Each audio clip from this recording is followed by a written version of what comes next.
Good evening, I'm Prarambha Dahal. Let's begin with the main stories. Centuries from Anil Shah and Vim Sharkey in a record stand helped Nepal whitewash 3-match one-day international series against Canada. Skipper Rohit announced the best player. Government slashes the size of the budget. Ambitious budget of 1.7 trillion reduced to 1.5 trillion. Petty development expenditure and revenue collection create challenges in implementation. Ruling coalition shows ill symptoms. CPNMI Center Chairperson Pushpakumar Dhal claims Nepali Congress double-crossed in Koshi, adds time has come to assess the alliance. And Lumini Development Trust steps back from the decision to lease the land of Ramgram in Lumini. Minister for Culture accepts mistake in the process. The government has repeated the trend of introducing ambitious budget and making amendments during the implementation phase this time as well. Having announced a budget of 1,751 billion rupees for the ongoing fiscal year, the government has reduced the budget to 1,530 billion after a slash of 221 billion rupees through the semi-annual review. The government has reduced the size of the budget as revenue and expenditure both cannot meet the target. With the development expenditure target of 300 billion rupees, only 63 billion has been spent so far. The Ministry of Finance has also curved the development budget to 254 billion rupees. Funds for social security, remunerations and facilities for the staffers has also been reduced from 1,141 billion rupees to 1,007 billion rupees. Funds allocated to pay the principal and interest for loans taken from foreign agencies has also been reduced from 307 billion rupees to 268 billion rupees. The government had a target of generating 6,170 million rupees by the mid of January, but it has generated only 77% of it at 515 billion 400 million rupees. The target of generating 1,496 billion rupees from revenue and internal loans has been amended to 1,309 billion rupees. With failure in spending funds for development, the target of generating 49 billion rupees in aid from foreign donors has been reduced to 40 billion rupees. By mid of January, the government has received only 5,400 million rupees of such funds. The government has said that it would ensure required measures for curbing current expenditure and release funds by considering the status of the projects. Considering the expenses until the mid of January, the Ministry of Finance has spent the least budget, while the Ministry of Foreign Affairs has spent the highest. The government had amended the budget of the previous fiscal year as well. It is now time for our segment Public Polls, where you text us with your opinion. Public polls. Before we ask today's question, let us take a look at the result from yesterday's poll. Yesterday we had asked, why have health technicians not reached the homes of farmers when their pigs are dying from African swine fever daily? 64% were for A, disregard by local government, 7% were for B, complex disease, and 29% were for C, lack of skilled manpower.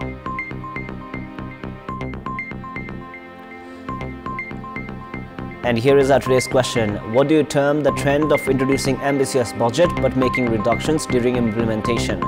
Your options are A, impractical objectives, B, failure in spending, and C, inadequate resources.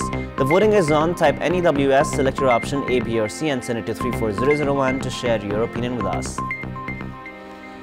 National Assembly members have demanded actions against Judge Yagya Prasad Adhikari, who issued an order for release of controversial businessperson Arun Chaudhary, who was alleged of involvement in Paspari land grab scam. At today's meeting of the National Assembly, member Naura Bahadur Bista said that Mugu transfer of the judge issuing order for release of Chaudhary was not enough and called for action from the Judicial Council. Members of the National Assembly have demanded actions against anyone involved in corruption and crime. At today's meeting of the National Assembly, Minister for Law Dhanaraj Gurung presented the bill on anti-money laundering endorsed by the House of Representatives.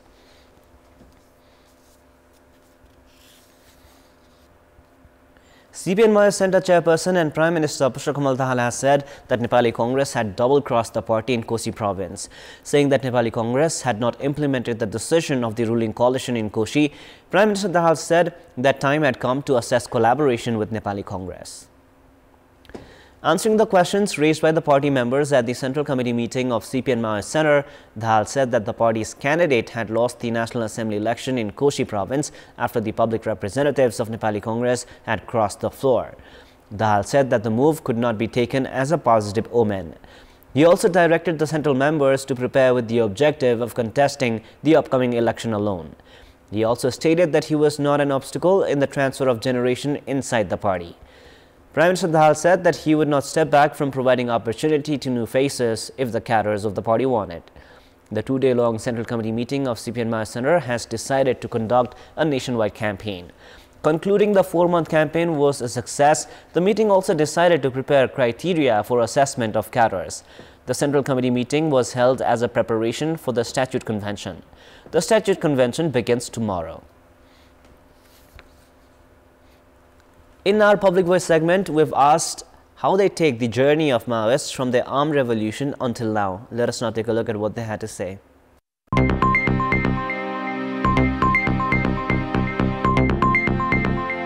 समावेशिताका कुराहरू उठेका छन् संहिताको अभ्यास हामीले गर्दै छौं यो वास्तवमा भने माओवादीको जनयुद्धकै बलमा भएको हो सत्तामा जाने खेलबाहेकहरु केही पनि भएन कमरेड प्रचण्डजीले भनेको कुरा केही पनि सफल हुन सके हैन द्वन्द्व भन्दाबित्तिकै एकदमै डर त्रास हुन्थ्यो नेपालमा जनयुद्ध बिना गणतन्त्र सम्भावना थिएन यो व्यवस्थाको जग यो विद्रोहले गर्यो न अरु जनतालाई फाइदा छ न राष्ट्रलाई फाइदा छ कसैलाई फाइदा छैन परिवर्तनको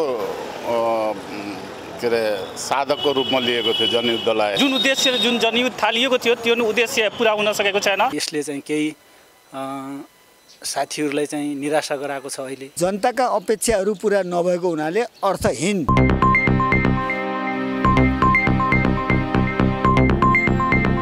The government has accepted mistakes in the decision of the Lumbini Development Trust to construct physical infrastructures in the Ramgram area of Nawalparasi, where corporeal remains of Gautam Buddha are enshrined, and has also decided to halt the process. The government is to proceed with implementation of the decision of the Public Accounts Committee of the Parliament to immediately scrap the decision to assign construction responsibilities to the private sector. With this, the irregularities in the progress at the Ramgram area are now to be halted. Concluding irregularities were in progress at the Ramgram area of Nawalparasi, the Public Accounts Committee of the House of Representatives directed to stop all activities, after which the government began the required procedures for the same.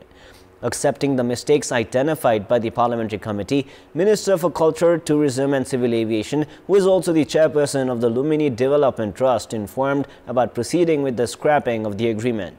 Without following required procedures, the Lumbini Development Trust had reached an agreement of leasing the Ramgram area to a private company named The Promised Land for a period of 99 years for construction of several infrastructures. Not only many questions had surfaced regarding the agreement, there were suspicions also regarding irregularities in the process. Sunday's meeting of the Public Accounts Committee under the House of Representatives had directed to halt the excavation and construction works in the Ramgram area and scrapping the agreement with immediate effect. The committee has also urged the Commission for the Investigation of Abuse of Authority to investigate the matter.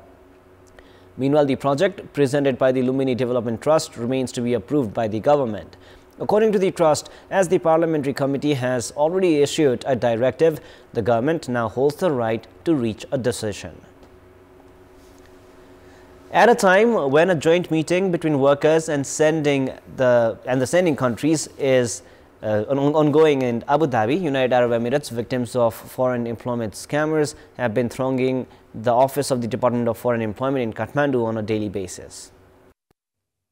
The daily routine of a dozen youths of Bara's Adarsa Kotwal rural municipality these days has been to reach the Department of Foreign Employment.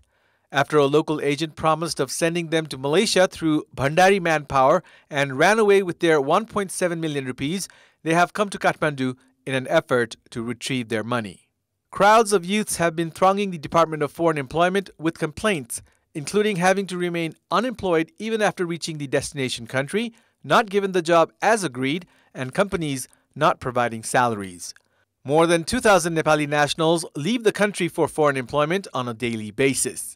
The annual remittance of 1.2 trillion rupees sent by these migrant workers has helped sustain the country's economy. However, these people trying to go abroad for foreign employment are being swindled by scammers at various steps of the process. More than 690 complaints regarding the cheating by manpower companies have been filed at the Department of Foreign Employment in the past 6 months alone. According to the complaints filed by the victims, they have been swindled of a total of 138.4 million rupees in the past 6 months. 1,675 complaints of personal fraud have also been registered with the police. As cases of fraud relating to foreign employment have been rising, the number of families that have been suffering as a result of such activities has also gone up. Likewise, human trafficking in the name of foreign employment has also become a serious concern. Meanwhile, at a time when Nepali nationals are being swindled in foreign countries, with many of them being left stranded, the government has adopted flexible measures regarding visit visas. And with the increase in the number of Nepali nationals leaving for abroad, the number of those falling prey is also on the rise. Now, failure in addressing issues related to human trafficking has also complicated the rescue of those stranded abroad.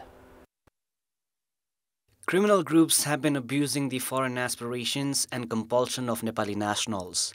Migrant workers have been suffering the most because of visit visas. Despite establishment of a special bureau by the police to take actions against those involved in human trafficking, problems are yet to be curbed. Based on the central data of police, 892 cases related to human trafficking were filed in the past 5 years. Rescue of those stranded in Gulf countries and actions against those sending them is growing further complicated. Since the establishment of Anti-Human Trafficking Bureau, 669 Nepali nationals have been rescued from abroad. Of them, 133 Nepali nationals who had left for abroad on visit visas after being convinced by human traffickers have been rescued in the period of 10 months. Those leaving for Oman, Kuwait, Dubai, Jordan, Malaysia, Laos and Iraq are at the highest risk.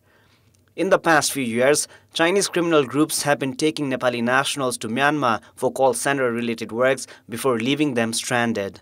Of the 1,900 alleged of involvement in human trafficking, 801 are still absconding.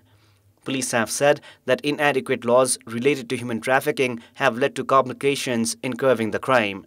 8 years have gone by since the police urged the government to place its representatives at countries where Nepali nationals have reached for work or education.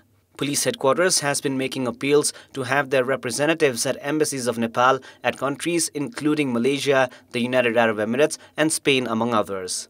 Police has said that the representatives should be placed as many committing crime in Nepal have also begun hiding abroad. Despite going abroad for work being a right of an individual, it is the responsibility of the government to protect the lives of its citizens. Therefore, expecting remittance from those working abroad is not enough. Ensuring their security is equally important. Israeli Prime Minister Benjamin Netanyahu brushed off mounting criticism of plans for a Rafah ground offensive, saying calls not to enter the southern Gazan city are like telling Israel to lose the war. Prime Minister Netanyahu pledged to provide safe passes for civilians, but offered few details in this regard. There's a growing chorus of alarm over the operation in Rafah, now home to more than half of Gaza's population, many already displaced from elsewhere in the enclave. Key mediator Qatar warned of a looming humanitarian catastrophe. Meanwhile, Hamas said a Rafah offensive would mean the end of hostage negotiations. A Hamas source said Prime Minister Netanyahu was trying to evade the obligations of the exchange deal. In northern Gaza, residents described total destruction left by Israeli military operations, with some families resorting to drinking toilet water to survive. Fighting has continued sporadically there despite the focus on the south. Qatar, Saudi Arabia and the United Kingdom are among the growing list of countries to express concern over Israel's plans. Saudi Arabia's foreign ministry warned of very serious repercussions of storming and targeting the city, while the United Arab Emirates warned Israel's plan threatens to cause the loss of more innocent life and exacerbate the humanitarian catastrophe in the Gaza Strip. At least 112 Palestinians have been killed in the past 24 hours, taking the death toll to at least 28,176. At least 67,784 Palestinians have been wounded in Israeli attacks on Gaza. The death toll in Israel from the October 7 Hamas attacks stands at 1,139. With more news coming up, but right now it is time for yet another short break. Sports news. Centuries from Anil Shah and Bhim Sharkey helped Nepal thrash Canada by 9 wickets and whitewash the 3-match one-day international series against Canada. In the third and the final match of the ODI series played at the Trivandrum University International Cricket Grounds in Kantipur, Canada were put to bat where they were restricted to 232 runs for the loss of 8 wickets in 50 overs. Navneet Dhaliwal top scored for the visitors with 50 runs while Nikhil Datta added 45. Skipper Saad bin Zafar remained unbeaten at 31 runs from 15 balls. Hemant Dhami was the pick of the Nepali bowlers with 3 wickets. Kushal Malla had 2 scalps while Lalit Rajbansi and Akash Chand shared a wicket apiece. In reply, Nepal lost a single wicket as they chased the target and finished 234 runs for the loss of the single wicket with 33 balls remaining. Anil Shah remained unbeaten at 112 runs alongside Bhim Sarki at 101. Kushal Vurtel was the only Nepali wicket to fall. He was clean bowled by Dillian Heiliga. Prior to this, Nepal had won the first match by a fine margin of 7 runs before securing a 4-wicket win in the second match. That is all for the moment. Up next is the news in Nepali. Thank you for staying with us. Goodbye for now.